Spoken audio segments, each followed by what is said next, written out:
Hi friends, அஸ்ஸலாமு அலைக்கும். Welcome to taste with us Tamil. இன்னைக்கு நாம் என்ன ரெசிபி பார்க்க போகிறோம்னா ரைஸ் கீர். இது வீட்டில் இருக்க குறைவான பொருட்களை வச்சு சுவையாக செய்யக்கூடிய ஒரு கீர் ரெசிபி. வாங்க ரெசிபி எப்படின்னு பார்க்கலாம்.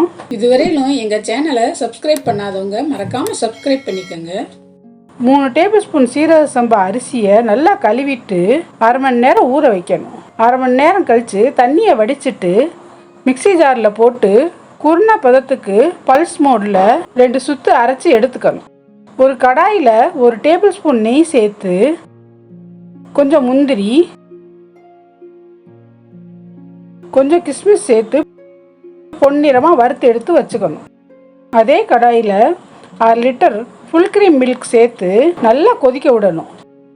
அரைச்சி வச்ச அரிசியை கொதிக்கிற பாலில் சேர்த்து 10 நிமிஷம் நல்லா கைவிடாமல் கிளறி விட்டு நல்லா கொதிக்க விடணும். அரிசி நல்லா வெந்து வந்துடும். அரை கப் சர்க்கரை சேர்த்து நல்லா கலந்துட்டு திரும்ப 10 நிமிஷம் நல்லா கொதிக்க விடணும்.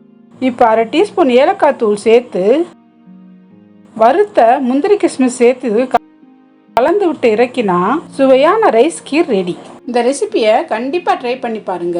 வீடியோ பிடிச்சிருந்தா லைக் பண்ணுங்க, ஷேர் பண்ணுங்க, கமெண்ட் பண்ணுங்க. டேஸ்ட் வித் அஸ் தமிழை சப்ஸ்கிரைப் பண்ணிக்கோங்க. தேங்க்யூ.